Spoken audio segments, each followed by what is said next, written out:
अस्सलाम वालेकुम, मेरा नाम जुनैद मुस्तफ़ा है और आज मेरे साथ इस मुल्क के बहुत ही नामवर और हुनरमंद अदाकार मौजूद हैं जो कि किसी तारीफ़ के मोहताज नहीं और इनका काम इनकी शख्सियत की अक्कासी करता है। तो आए मिलते हैं राशिद फ़ारूकी साहब से। सर कैसे हैं आप? मैं बिल्कुल ठीक ठाक हूँ। अच्छा सर, तो बग़ैर किसी देरी के आप मुझे बताएं कि आपका इस इंडस्ट्री में कब और कैसे आना हुआ? देखो यार, इस फील्ड में मैं हादसाती तौर पे आया था। मेरा कोई इरादा नहीं था, ना मुझे कोई शौक़ था। असल में हुआ ये था कि एक ज़माने में जब मैं थोड़ा बड़ा हुआ तो मुझे मेरे घर में भी और मुझे भी ज़रूरत थी कि मैं नौकरी कर लूँ। तो मुझे किसी तवज्जुह से एक सरकारी नौकरी मिल गई जो मैं करता था, जिसमें मैंने कभी कोई काम नहीं किया, सिर्फ मुझे तनख्वाह मिलती थी उसकी। और मैं जाता था 10-11 बजे वापस आ जाता था और फिर तो मैं कहीं जाकर बैठा करता था। बैठक थी, मैं वहाँ बैठता था। वो एक पान की दुकान थी, लोग वहाँ पर आते थे, फिर कम्युनिकेट करते थे एक दूसरे से। तो वहीं पर एक आदमी आया एक दिन जो मेरे बड़े भाई का दोस्त था। उसने कहा, भाई थिएटर करोगे? मेरे लिए तो ये लफ्ज़ ही नहीं आता। देखो भाई, थिएटर क्या होता है? कहना ड्रामा होता है, बस जैसे टीवी में होता है वैसे ही, बस लाइव करना होता है।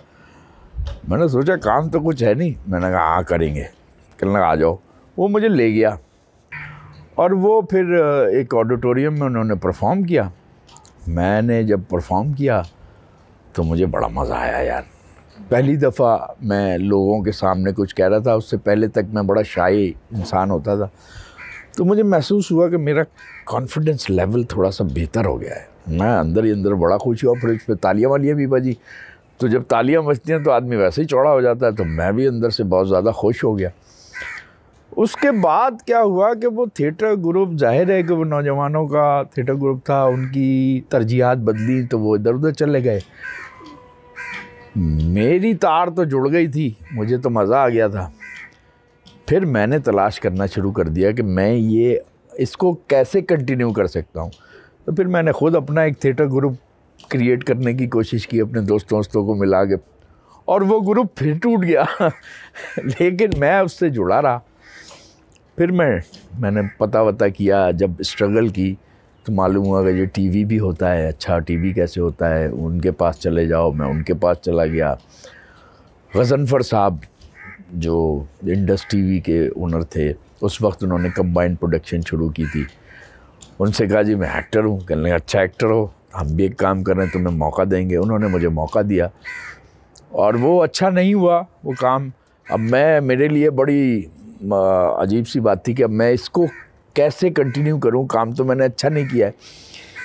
मैंने कहा चलो इनसे पैसे मांगने पहुंच जाता हूं। दूसरी मुलाकात पे मैं उनके पास चला गया। मैंने कहा सर वो पैसे चाहिए थे, मैंने जो काम किया था मैं तो इसे प्रोफेशन बनाना चाहता हूं, पैसे नहीं मिलेंगे तो प्रोफेशन कैसे बनाऊंगा? उन्होंने यूँ करके देखा, अच्छा मैं जाओ बाहर, मेरे अकाउंटेंट बैठे, उनसे पैसे ले लो। मैं बाहर चला गया। उन्होंने मुझे 500 रुपये दिए उस काम के और कहने लगे साहब ने बोला दोबारा नहीं आना लेकिन यार वो 500 रुपये बड़े बरकती थे। वो मैंने खालिस अपनी अदाकारी की से कमाए थे और उन 500 रुपयों में मुझे बहुत सेटिस्फाई किया। फिर मैंने ये काम छोड़ा नहीं। फिर मैं उन्हीं की प्रोडक्शन हाउस में जाता रहा, बार बार जाता रहा। फिर मुझे काम उन्होंने देना शुरू किया और फिर जो दूसरा काम उन्होंने दिया वो मैंने किया भी अच्छा। और बड़े अमली थिएटर भी मैंने किए टेलीविज़न पे आने से पहले। फिर मैंने टेलीविज़न पे कदम रखा तो आहिस्ता आहिस्ता मैं भी मीडियम से रिलैक्स हो गया और फिर आहिस्ता आहिस्ता मैं परफॉर्म करने लगा। जब मुझे कैरेक्टर मिलता मैं उस पर बहुत ज़्यादा जो है ना काम करता कि मैं उसके पूरे स्क्रिप्ट पे मार्किंग करता कि ये कौन सा एक्सप्रेशन है और ये किस तरह प्ले किया जा सकता है। फिर उसको मैं अकेले रिहर्स करता। जब मैं शूट के लिए पहुंचा होता तो मैं काफ़ी प्रिपेयर होता दूसरों से ज़्यादा, और मैं उसे अच्छा परफॉर्म करता जिस पे मुझे शाबाशी भी मिलती। और जब वो टीवी पे चलता तो उससे भी फीडबैक आता और वही जिनके लिए मैं काम करता वो मुझे आगे काम भी देते। सर आपकी एक फ़िल्म आई थी रामचंद पाकिस्तानी, जो कि मेरी पसंदीदा फ़िल्म है, उसके बारे में हमें थोड़ा सा बताएं। अच्छा यार, वो बड़ा मज़े का वाक़या हुआ कि मैं फ़िल्म करना चाहता था। हर एक्टर जो है वो फ़िल्म करना चाहता है एक ज़माने में। फिल्म का एक मौका मिला, हमें ख़बर मिली कि हमारी ही दोस्त है महरीन जब्बार, वो एक फ़िल्म करना चाहती है, लेकिन उसने हमें बुलाया वलाया नहीं है। ख़बरें मिल रही हैं कि आज फ़लाँ कास्ट हो गया, आज फ़लाँ कास्ट हो गया, और ये हो गया वो हो गया। मैंने कहा भाई हाज़िरी तो लगवा ही देते। जाके किसी तरह मैंने पता हासिल किया और उसका वहाँ पहुँच गया महरीन के पास। महरीन तो ज़ाहिर है बहुत अच्छी दोस्त भी थी, महरीन से मुलाकात नहीं हुई, लेकिन मैं आ गया। फिर उन्होंने फ़ोन करके बुला लिया। बहरहाल उन्होंने स्क्रिप्ट दिया, उन्होंने स्क्रिप्ट सुनाया और कहा कि भाई इसमें कौन सा रोल करोगे। मैंने कहा सारे रोल तो आप दे चुके हैं, मुझे जो भी मिल जाए, मैं तो बस इस फिल्म करना चाहता हूँ। बहरहाल वो फिर दूसरे दिन उनका फ़ोन आया कि हम आपको शंकर के लिए ट्राई करते हैं। शंकर जो मैंने किया वो लीड कैरेक्टर था और नंदता दास के हस्बैंड का रोल था। नंदता दास भी उस फिल्म में काम कर रही थी। जाहिर है ये एकदम से एक बड़ी एक्ट्रेस के साथ आपको काम करने का मौका मिल जाए तो मज़ा आता है।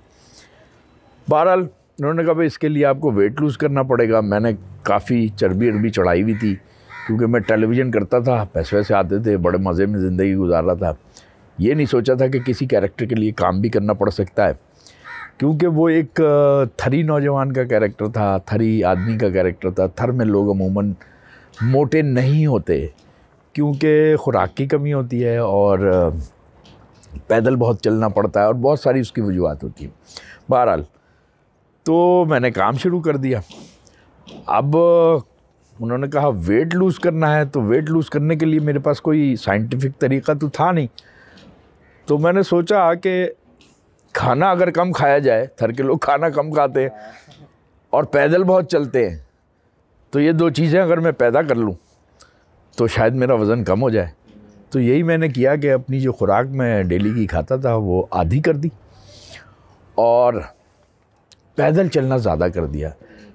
जैसे कि मैं गुलिस्तान जौहर में रहता था, तो गुलिस्तान जौहर से सुबह उठ के सदर चला जाता था और सदर से वापस आ जाता था। ये कोई 7-8 किलोमीटर बन जाते थे डेली के। तो उसका फ़ायदा हुआ और मैं दुबला हो गया। और इसके अलावा ज़ाहिर है उसकी रैकी शैकी की थी, तो उसके लिए भी काम किया कि थर के लोग किस तरह के होते हैं, क्या सोचते हैं। वो एक मिस्कीनी बहुत होती है, ज़ाहिर है हम उसे मिस्कीनी कह रहे हैं, वो तो सादा लोग होते हैं बहुत ज़्यादा। तो एक सादा से आदमी का कैरेक्टर था जो अपने बच्चे की वजह से जेल चला जाता है, इंडिया में कैद हो जाता है। तो ज़ाहिर है उसमें बहुत सारी चीज़ें पैदा करनी थी। मुझे रिलेशनशिप पे काम करना था, अपने उस बच्चे के साथ रिलेशनशिप बनाना था जिसके साथ मैं एक्ट कर रहा था। और उस कैरेक्टर को मुझे इस तरह का बनाना था कि जो सारे लोग उसकी इस कहानी से मुतासिर हों जो उसने ज़िंदगी गुजारी है। ज़ाहिर है किसी कैरेक्टर को में चार्म पैदा करने के लिए सब कुछ करना पड़ता है, तो मैंने उसके लिए काम किया और ज़ाहिर है उस पर फिर मुझे अवार्ड भी मिले। जितना मैंने काम किया उसका रिवॉर्ड मिला मुझे। अरे सर, आप बहुत बिज़ी रहते होंगे, तो आप अपने काम को और अपनी ज़ाती ज़िंदगी को कैसे बैलेंस करते हैं? मेरी ज़िंदगी का एक उसूल है जो मैंने कायद-ए-आज़म से सीखा है, काम और सिर्फ काम ही सब कुछ है यार। मैं बहुत रिलैक्स रहता हूँ जिस दिन मैं काम पे होता हूँ, काम करता हूँ, और जो बाकी का वक्त है वो ज़ाहिर है जो मेरे सराउंडिंग में लोग हैं, लाइक माय वाइफ है, मेरी बेटी है, तो उनकी भी जो भी बातें हैं वो, या जो उनकी ज़रूरतें हैं, या जो भी उन्होंने मुझे कहना है, वो उनकी भी मेरे लिए इतनी मुक़द्दम है, लेकिन पहले मेरे लिए काम है। मैं ये समझता हूँ कि मुझे ज़िंदगी में एक ख़ास मकसद के लिए छोड़ा गया है, अल्लाह मियाँ ने उतारा है कि मैं सारी ज़िंदगी, ये मैंने बहुत वाइल जब मैं एक्टिंग शुरू कर रहा था उस वक्त मैंने सोचा था कि मैं सारी ज़िंदगी इस काम को एक्सपीरियंस करूँगा। मेरा मानना था कि जब किसी काम को आप ज़्यादा अरसे तक करते हैं ना, तो उसमें आप महारत के दर्जे तक पहुँचते हैं। तो अभी तो मुझे सिर्फ 25-26 साल हुए ये काम करते हुए, मैं तो सारी ज़िंदगी करना चाहता हूँ। अब देख मैं कहाँ तक पहुँचता हूँ, या मतलब इस दौरान और मेरा क्या काम है, और तो मैं कुछ नहीं करता। जो काम भी मैं करता हूँ वो इस काम से होता है ना कि आदमी दिमाग पर सवार सारा दिन आपने काम किया तो वो रात को भी ख्वाब में भी वही आ रहा होता है। तो उससे निकलने के लिए मैं म्यूज़िक सुनता हूँ, इससे निकलने के लिए मैं फ़िल्म देखता हूँ, इससे निकलने के लिए मैं वो चिड़ियों को दाना देता हूँ, इससे निकलने के लिए मैं अपनी बेटी के साथ बाहर निकल जाता हूँ, उसको कुछ करता हूँ, इससे निकलने के लिए मैं अपनी बीवी से कोई काम या उससे अपनी मोहब्बत का इजहार या कुछ भी करने की कोशिश करता हूँ। इसके बाद पहले मैं यही करना चाहता हूँ। अच्छा, इसमें मज़े की बात यह है कि ये काम ऐसा है कि पता नहीं चलता कि आप काम कर रहे हैं कि नहीं। अब मुझे किरदार मिला हुआ है और मैं उस पर सोच रहा हूँ, तो तुम्हें कैसे पता चलेगा कि मैं काम कर रहा हूँ? तो ये मेरे साथ होता है कि मेरी बीवी को नहीं पता चलता कि मैं काम कर रहा हूँ, तो वो कहती है सारा दिन पड़े रहते हो, जबकि मैं काम कर रहा हूँ। मैं तो सोच का काम है ना, तो जाहिर है वो उसका भी अपना काम होता है, तो वो भी प्रोफेशनल है, वो उस तरह सोचती है। मैं उसको कुछ कह नहीं रहा, लेकिन अंडरस्टैंड करना चाहिए कि आर्टिस्ट के साथ रहने वाले लोगों को कि उसके लिए सबसे इम्पॉर्टेंट चीज़ जो होती है ना, उसका ख्याल होता है। जिस एनर्जी की तुम बात कर रहे थे ना, वो एनर्जी होती ही ख्याल की है। आपका ख्याल जितना मजबूत होगा, आपके अंदर से एनर्जी निकलेगी। समझ रहे हो? तुम एक बात एक्सपीरियंस कर लेना, तुम नेगेटिव सोचने लगो, तुम अपने जो तुम्हारे सराउंडिंग में लोग हैं उनके बारे में बुरा सोचने लगो। सलामा को कहा ये मुझे जो है ना टीज करी है, फलाना है फलाना, अम्मी को कुछ कहो, अब्बा के बारे में कुछ कहो, मोहल्ले वालों के बारे में, तुम देखोगे कि तुम्हारे साथ गलत होने लगेगा। ठीक है? क्योंकि तुम्हारे पास से जो निकल रहा है वो नेगेटिव निकल रहा है यार। उसके अगेंस्ट पॉजिटिव कैसे आएगा? जब आप पॉजिटिव सोचोगे तो आपके पास पॉजिटिव आएगा। समझ रहे हो? तो जो हम ख्याल सोचते हैं ना, वो ख्याल कोई भी हो सकता है। मैं तो किरदार के बारे में सोचता हूँ, कोई गाना सोच सकता है कि वो उसे कोई नज़म आ रही है, वो लिखना चाह रहा है, एक मिसरा आ गया और दूसरा मिसरा फंसा हुआ है, तो वो सोच रहा है। किसी को कोई बीट्स, किसी ने कोई धुन बनानी है, तो वो सोच रहा है। कोई कहानी सोच रहा है। तो ये ख्याल से ही तो सोची जाती है। तो आपका ख्याल मजबूत होगा ना, तो आपके अंदर से वो एनर्जी निकलेगी। अच्छा, आपसे बात करके ना बड़ी एक पॉजिटिव एनर्जी फील होती है, बड़ी पॉजिटिव वाइब्स आती हैं, तो इसके बारे में मैं थोड़ा सा बताएं। अच्छा, ये तो तुम्हें महसूस होती होगी ना यार, मुझे तो नहीं महसूस होती, लेकिन बात इतनी है, बहुत सादी सी मेरा फ़लसफ़ा ऑफ लाइफ एंड वर्क है कि मैं जो कुछ महसूस करता हूँ जब मैं ज़िंदगी गुजारता हूँ, तो मैं ज़ाहिर है कुछ महसूस करता हूँ ना, दुख, खुशी, गुस्सा, नफ़रत, हकारत, ये सारे एक्सप्रेशन हैं, ये मुझे महसूस होते होंगे। मैं इन्हें लौटाना चाहता हूँ। मैं इस ज़िंदगी से लेता हूँ, इस ज़िंदगी को देना चाहता हूँ, लोगों को रोशनास कराना चाहता हूँ किन वक्तों पे ये आपको महसूस होते हैं और किस किस तरह महसूस होते हैं। ठीक है? जैसे मैं बहुत जल्दी रो सकता हूँ, रो जाता हूँ, आंसू निकालना मेरे लिए कोई मसला ही नहीं है, इसलिए कि मैं बहुत फिल्म देखते ही अकेला फिल्म बैठा देख रहा होता हूँ, रोने लगता हूँ। मुझे बहुत फील होती हैं चीज़ें, बहुत ज़्यादा फील होती हैं चीज़ें। मतलब बाज़ औक़ात ऐसा होता है कि मैं देखते देखते फिल्म बंद कर देता हूँ। कुछ ऐसी चीज़ होती है जो मैं देखना ही नहीं चाहता, मुझे पता है कि ये मुझे तकलीफ़ देगी, तो मैं बंद कर देता हूँ। तो मुझे बहुत फील होती हैं और ये मेरा समझ लो असासा है। अच्छा, जब आपको फील होती है तो आप फील कराते भी हो ना। और रही बात पॉजिटिव वाइब्स की, तो आप सादी ज़िंदगी गुजारो। मेरी ज़िंदगी में कोई गड़बड़ नहीं है, मतलब ऐसा लगेगा बिल्कुल खुश्क लाइफ है। मैं किसी को तकलीफ़ नहीं पहुंचाता, ना कोई मुझे तकलीफ़ पहुंचाता है, ना मैं किसी से लड़ता हूँ, ना कोई मुझसे लड़ता है, ना मैं किसी के बारे में बुरी बात कहता हूँ, ना कोई मेरे बारे में बुरी बात कहता है। आपको वही मिलता है जो आप करते हैं, जो एक्ट करते हैं, उसी के अगेंस्ट आपको मिलता है। जिस तरह आप ज़िंदगी गुजारेंगे, आप पॉजिटिव ज़िंदगी गुजारेंगे, आपकी ज़िंदगी में गलत चीज़ें आएंगी ही नहीं। तो मुझे नहीं लगता कि लोगों के साथ इतने मसले होते हैं, वो क्यों हो जाते हैं। मेरी ज़िंदगी में नहीं आता। मेरी ज़िंदगी में सिर्फ एक ही मसला है, और ज़ाहिर है मैं उसका जिक्र करूँगा तो बड़ा मसला हो जाएगा।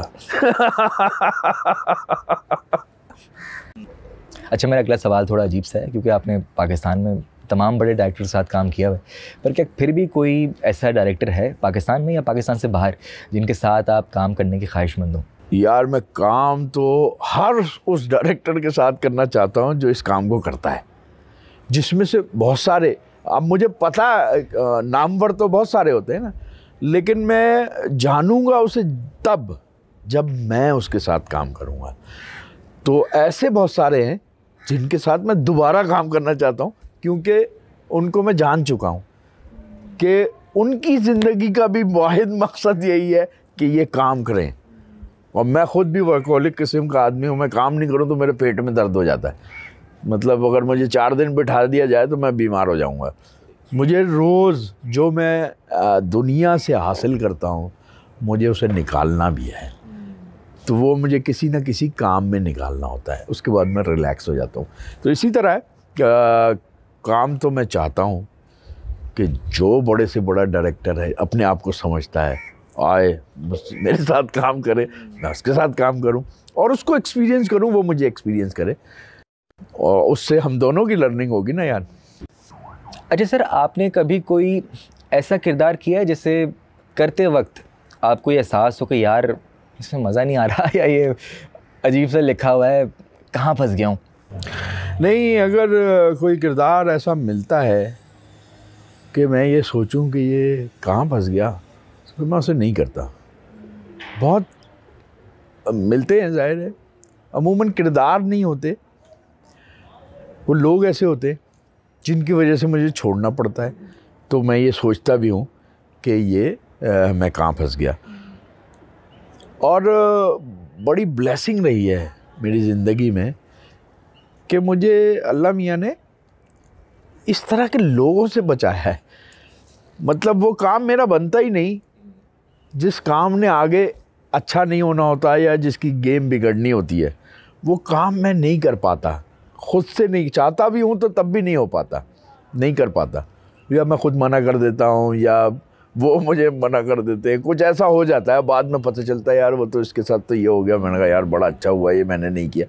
तो जब मेरी कोई गेम नहीं बनती, हालांकि बाज़ औक़ात बड़ी ज़रूरत होती है काम की और काम मिल के फिर वो नहीं होता, तो मैं शुक्र अदा करता हूँ कि अल्लाह मियाँ तूने मुझे किसी चीज़ से बचाया है। और यही होता है, बाद में साबित होता है या तो पैसे उसके गए, उस काम के पैसे नहीं मिले, या लोगों के वो काम बिका नहीं, या कुछ ना कुछ ऐसा हो गया। हाँ, अलबत्ता किरदार अगर मुझे ऐसा मिले जिसमें कहूँ कि यार मैं कहाँ फंस गया, इसमें तो बहुत काम है, तो वो मेरे लिए बहुत खुशी की बात होती है, क्योंकि मुझे ऐसे किरदारों की तलाश होती है जिसमें मुझे काम करना पड़े। जो मैं सोचता हूँ, जिस तरह मैं कंसीव करता हूँ अपने कैरेक्टर को, उसको मैं ज़्यादा से ज़्यादा इस्तेमाल कर सकूँ।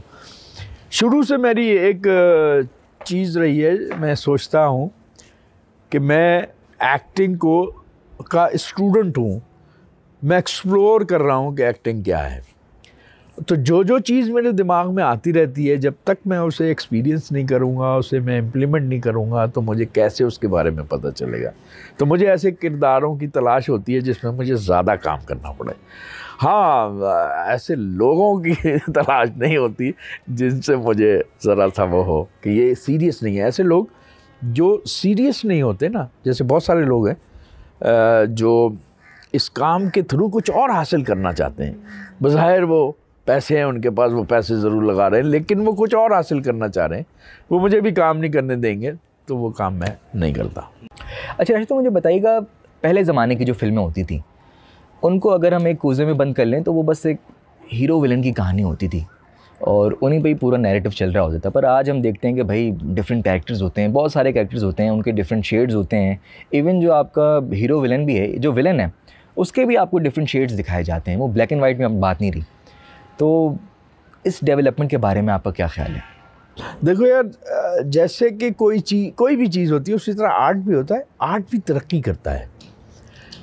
पहले जब फिल्म शुरू हुई तो एक फार्मूला बनता था एक हीरो होता था, एक हीरोइन होती थी, एक विलन होता था, कुछ समाज की दीवारें होती थी और एक कहानी बनती थी, ठीक है। बहुत अरसे तक ये फार्मूला चला, इसमें तब्दीली आती रही, विलन फिर किसी और शक्ल का होने लगा, विलन फिर हीरो पता नहीं किस तरह, लेकिन ये फार्मूला आहिस्ता आहिस्ता तब्दील होता गया। अब जैसे जैसे आर्ट ने तरक्की की है, लोगों ने फिल्मों पे भी तजुर्बात किए बहुत सारे, जैसे हमारे पड़ोस में बड़ी फिल्म इंडस्ट्री है और वहाँ पर तजुर्बात हुए, वहाँ एक आर्ट फिल्म डेवलप हुई। अब आर्ट फिल्म और कमर्शियल फिल्म आपस में मिल गई है। अब जो फिल्म है वो एक, उसे आर्ट फिल्म भी कह लें, जैसे एक फिल्म थी मैंने देखी बजरंगी भाईजान, वो एक आर्ट फिल्म भी थी और एक कमर्शियल फिल्म भी थी। इसी तरह दृश्यम एक फ़िल्म देखी, वो एक आर्ट फिल्म भी थी और एक कमर्शियल फिल्म भी थी। तो जब आर्ट तरक्की करता है तो ज़ाहिर है तब्दीली तो किसी चीज़ में भी आ जाती है ना। तुम पहले बड़े पाइचों के पैंट पहनते थे, फिर तुमने छोटे पाइचों के पैंट पहने, ये फैशन में तब्दीली आई। तो इसी तरह आर्ट में भी तो तब्दीली आ सकती है ना। और फिर क्रिएटिविटी जब शामिल होती है ना, तो लोग नए की तलाश में होते हैं कि कुछ नया आइडिया हम दिखाएं, प्ले करें। इसी तरह फिल्म तो सबसे क्रिएटिव मीडियम है, यानी वो ज़िंदगी प्ले कर रही है, ज़िंदगी बनाई जा रही है, तो ज़िंदगी तो बहुत किस्म से दिखाई जा सकती है ना। तो वो फार्मूला पुराना हो गया। अभी भी हम तो खैर हमारे यहाँ तो अभी भी वही फार्मूला प्रैक्टिस किया जा रहा है। हम अभी उस काबिल नहीं हुए हैं कि हम उस तब्दीली की तरफ जाएं, लेकिन ये नौजवान जो यूनिवर्सिटीज़ से निकले हुए अब आ रहे हैं डायरेक्शन की तरफ, या जो फिल्म मेकर बन रहे हैं, वो ज़रूर इस तरफ जा रहे हैं, क्योंकि उन्होंने दुनिया में और तरह की इंडस्ट्रीज़ को भी एक्सपीरियंस किया है, उसको देखते हैं, तो वो नए नए आइडियाज़ लेके आते हैं और उस पर फिल्म बनाने की कोशिश करें। दो एक बहुत कामयाब भी हुई हैं।